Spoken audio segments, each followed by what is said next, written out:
बुद्धिमान केकड़ा और चिड़िया।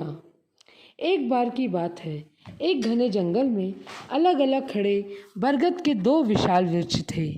दरअसल उनके बीच इतना कम अंतर था कि पहली नज़र में देखने पर वे एक ही वृक्ष लगते थे।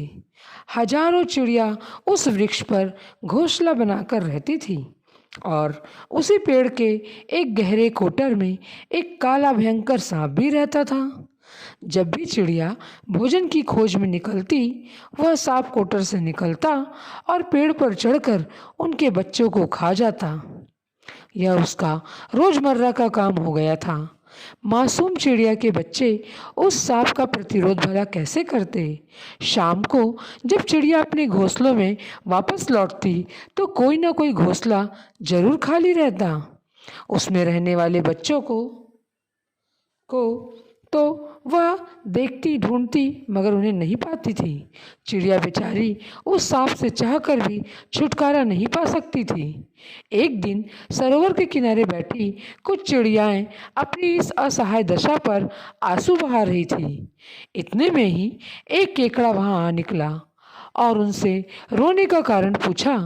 चिड़िया ने रोते रोते उसे पूरी कहानी सुना दी और यह भी बताया कि वे स्वयं अपने बूते पर उस काले सांप से छुटकारा पाने में असमर्थ हैं। सुनकर केकड़ा सोच में पड़ गया कि चिड़िया भी तो केकड़े की दुश्मन होती है, इनके बच्चों को खा जाती है, तो क्यों ना चिड़ियाओं को ऐसी तरकीब बताई जाए जिससे सांप भी मर जाए और चिड़िया का भी अंत हो जाए।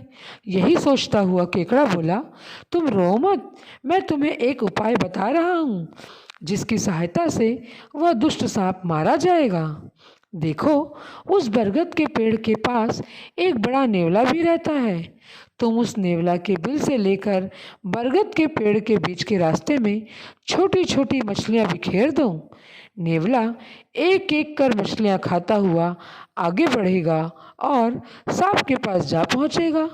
सभी चिड़िया इस नायाब उपाय को सुनकर खुश हो गई और उन्होंने केकड़े के बताए अनुसार ही किया। कुछ देर बाद नेवला अपने बिल से बाहर निकला और मछलियां खाता हुआ बरगद के पेड़ में बने सांप के बिल तक जा पहुंचा। सांप और नेवले के बीच भीषण लड़ाई हुई और नेवले ने कुछ ही देर में सांप को मार डाला, लेकिन वह सांप को मारने के बाद अपने बिल में नहीं लौटा और पेड़ पर चढ़कर चिड़िया के बच्चों को खाना शुरू कर दिया। अब तो वह रोज ही चिड़िया के बच्चों को अपना निवाला बनाने लगा।